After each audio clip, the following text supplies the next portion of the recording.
kalau kita itu generasi pembangun, artinya bukan generasi pewaris, kayaknya financial freedom itu nggak akan terjadi secara mental. Maksudnya gini, generasi pembangun seperti kita, bukan generasi pewaris ya, itu sampai kapanpun memang suka bekerja. Halo, kita kembali lagi ke sesi podcast atau community podcast. Nah, kali ini bersama saya Yugende Aifa, atau kalau di community biasanya dipanggil Politik Aifa, dan di sebelah saya ada Kak Faklo ya. Atau kalau di community biasanya sering disapa Coach Faklo. Iya, jadi Apa nih bahasannya nih? kali ini kita mau bahas topik yang cukup menarik, itu mengenai financial freedom.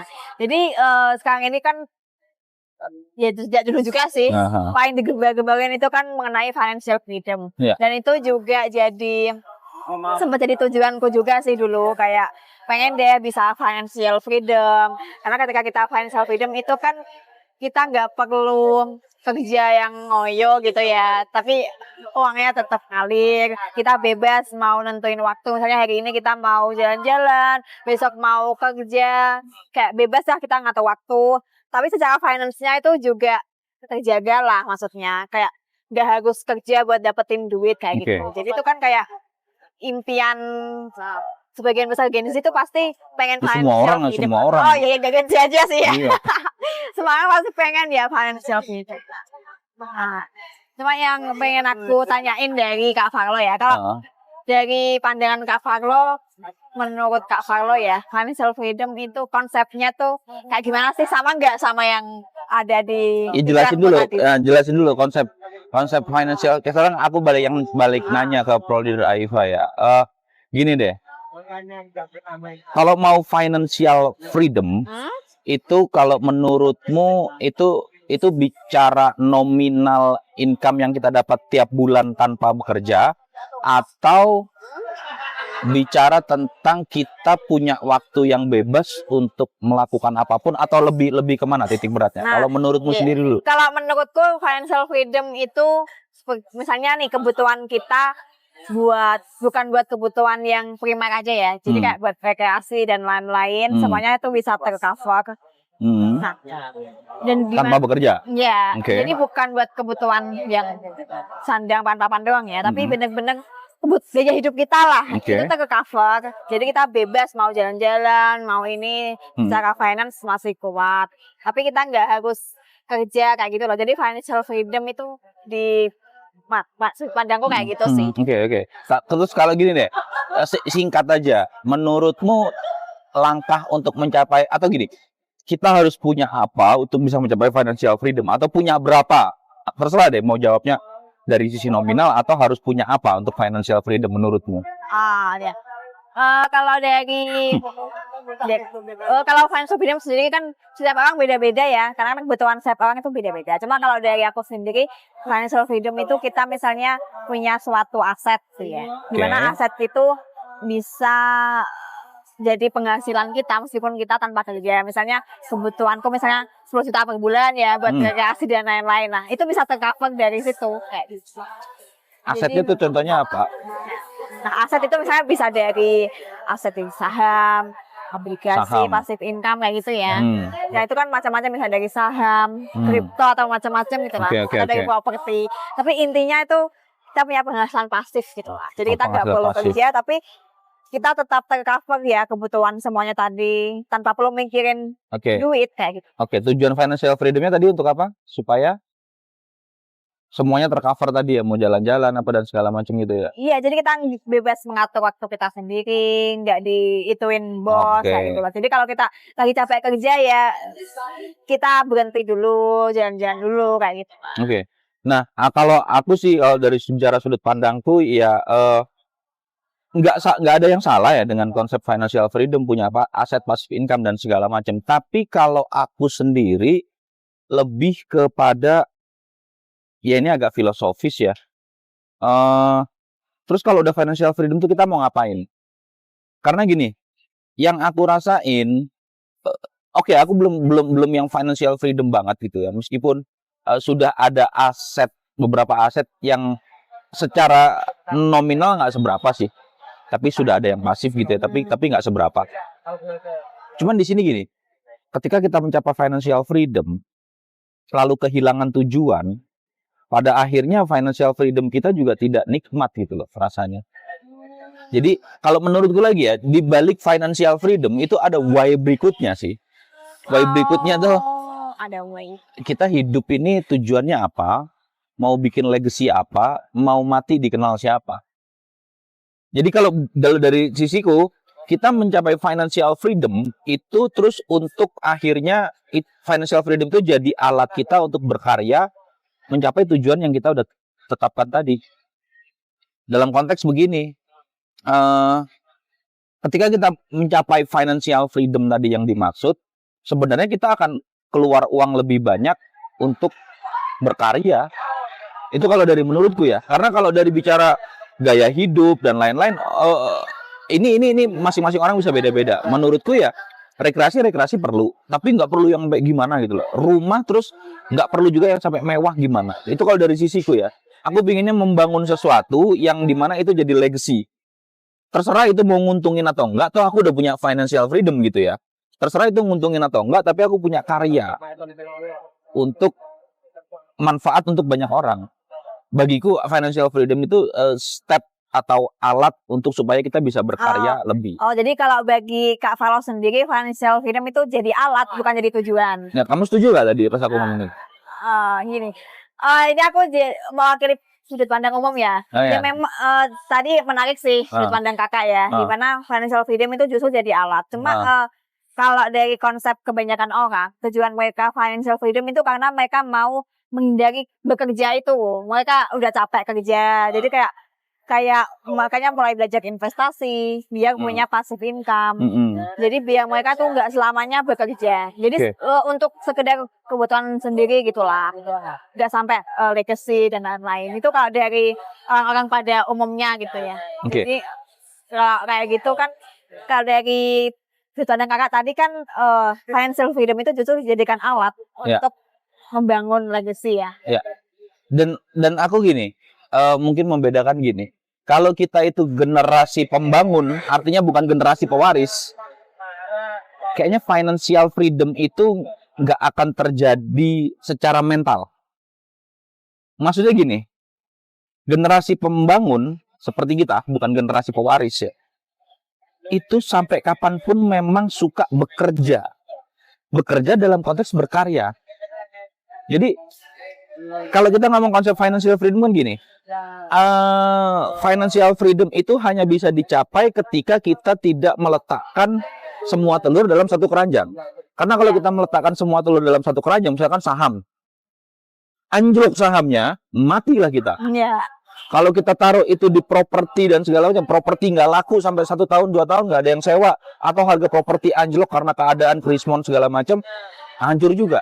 Jadi untuk mencapai financial freedom kita kan harus punya bisnis A, bisnis B, saham ini, mungkin networking yang bagus, terus properti, or maybe sekarang orang bilang Bitcoin dan lain-lain, itu harus punya semua kan.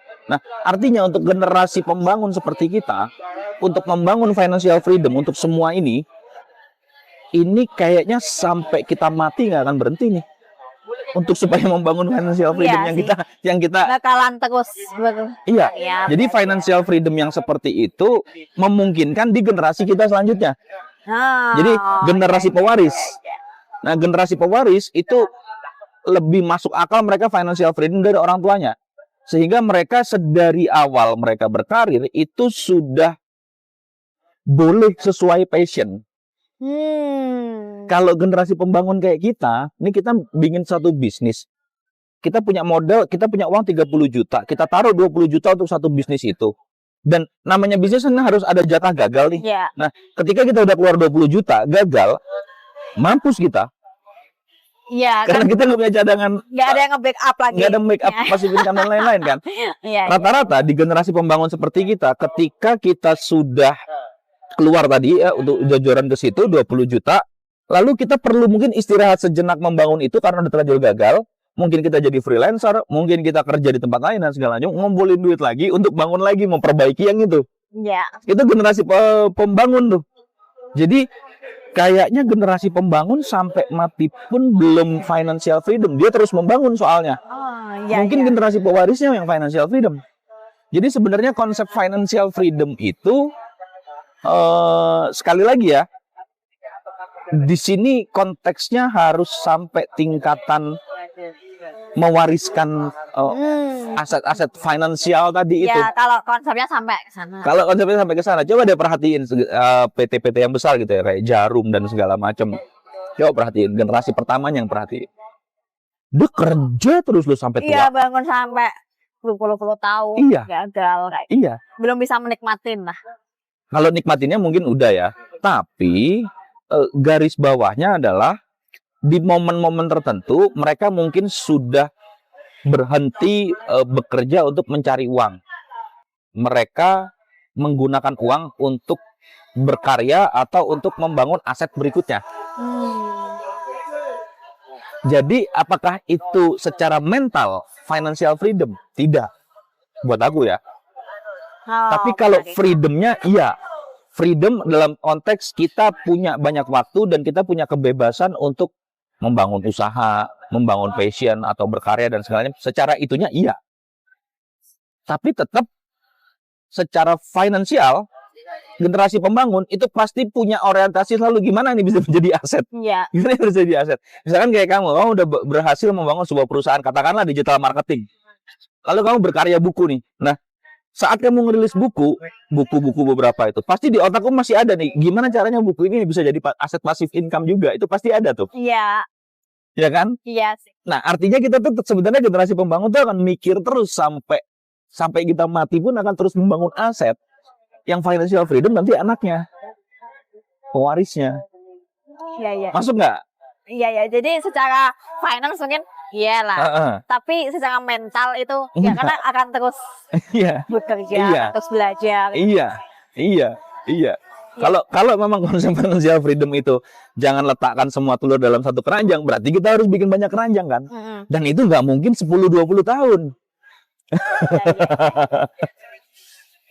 Iya, ya. Cuma kan ini kan sudut pandang yang menarik gitu ya. Oke. Karena biasanya orang-orang itu tergantung nih ya, definisi financial freedom bagi setiap orang kan beda-beda ya. Oke. Kalau dari sudut pandang Kak Valo tadi seperti itu. Oke. Dan aku setuju sih. Karena memang gini, ketika kita udah Pasti generasi pembangun kalau ketika kita setuju. udah financial freedom, misal secara finance, ya terus kita harus mau ngapain nih? Mau finance-nya mau diapain nih? Iya. Kalau cuma sekedar buat kebutuhan, Iya. udah. Iya. Kan kayak masa cuma Iya. sama sini, Iya. ya kan kayak Iya. gitu. Nah. Satu mau diapain sama satu lagi apa cukup nih? Saya baru punya satu nih aset nih. Iya, pasti kan Bangun lagi.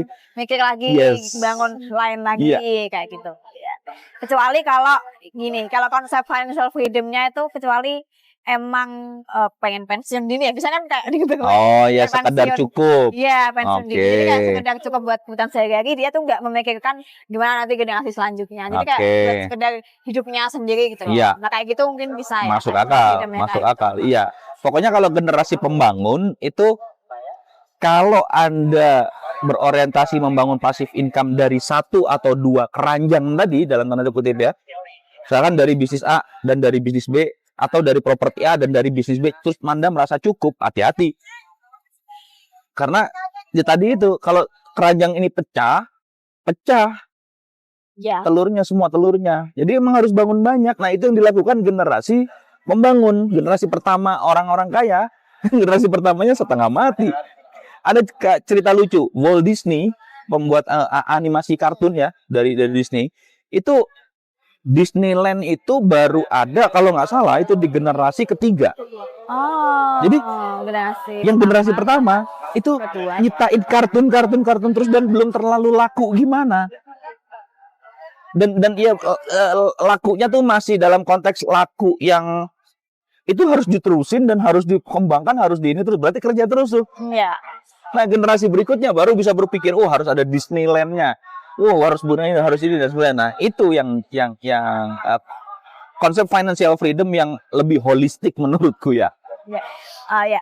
Tadi yang menarik ya. Jadi kalau generasi pembangun ya, ya ini kan berarti ini mohon maaf ya. Jadi sebenarnya kalau generasi kita bukan pewaris nih ya, masih perintis, itu sebenarnya mustahil ya bisa financial freedom. Secara mental, secara nominal maksudnya, secara ruang-ruangnya ya. Ini kalau mustahil dari logika ya, dari struktur berpikir, kerangka berpikirnya ya. Nah, finance mungkin bisa ya, tapi secara mental itu akan terus iya. turun. Iya. Dan kita nggak ngomong dalam konteks rezeki dan segalanya. Kalau rezeki udah pasti lah, tiap orang pasti punya rezekinya masing-masing gitu kan ya. Kalau kita bahasnya ke situ, nanti walaupun kita bisa mewarisi aset finansial dan segala macam, kalau dianya nggak benar menggunakan rezekinya atau hukum alamnya jelek, si anak ini ya akhirnya juga nggak bisa pakai aset itu kan. Nah, itu kalau ngomong secara spiritual nih, ini bisa lebih panjang lagi videonya. Iya, ini langitnya udah mulai berubah ini nih. Udah agak lama nih. Iya, udah mulai ini nih. Iya, makanya tadi menarik ya, soalnya emang perlu diluruskan karena konsep financial freedom ini kadang orang-orang tuh belum mengerti financial freedom itu sebenarnya apa sih. Terus kadang karena memang narasi-narasi financial freedom itu digembar-gemborkan sama influencer, jadi itu malah jadi tujuan orang. Yang influencernya sendiri belum financial freedom. Iya. Jadi malah tujuan orang itu financial freedom. Iya. Dijadiin tujuan. Padahal sebenarnya financial freedom itu malah alat. Step berikutnya untuk mencapai freedom tadi. Oke. Menarik banget tadi pembahasannya ya. Oke. Sama Kak Valo, kita bisa dapat sudut pandang yang lain ya. Yang sebelumnya kita mungkin mikirnya financial freedom itu ya buat kita sendiri aja cukup kayak gitu. Tapi ternyata ada sudut pandang lain bahwa financial freedom itu justru jadi alat buat membangun hal-hal yang selanjutnya. Dan secara finance mungkin kita bisa freedom ya, tapi secara mental justru kita malah akan terus bangun, terus belajar, dan itu nggak akan berhenti. Yes, agree, setuju. Oke, makasih banyak Kak Valo ya buat sharing-sharingnya. Ya, sampai jumpa di. Ya, semoga pembahasan kali ini bisa bermanfaat buat teman-teman semuanya ya. Nah, nanti kasih kesempatan Primulum tanya gini-gini juga, susah loh tadi jawabnya itu. Primulum siapa? Primulum ada saat ini ketua nasionalnya Promunity, komunitas kita. Itu harus ditanya itu ntar. Oke, habis ini ya, Iya. Oke, terima kasih teman-teman yang udah nonton video ini. Kalau kalian mau nanya atau itu bisa komen di video ini ya. Atau install aplikasi Promunity di Play Store ya. Iya, install aplikasi Promunity di Play Store. Nanti di situ juga banyak artikel menarik ya yang bisa nambah wawasan buat kita semua. Ada e-training gratis juga. Ya, kebetulan kita Promunity ini kita ada e-training gratis, namanya e-training Sudah Simin Upgrade. Nah, nanti buat teman-teman semuanya yang mau ikut bisa klik link di bawah ini atau bisa download langsung aja aplikasi Promunity. Oke, sampai jumpa di video selanjutnya.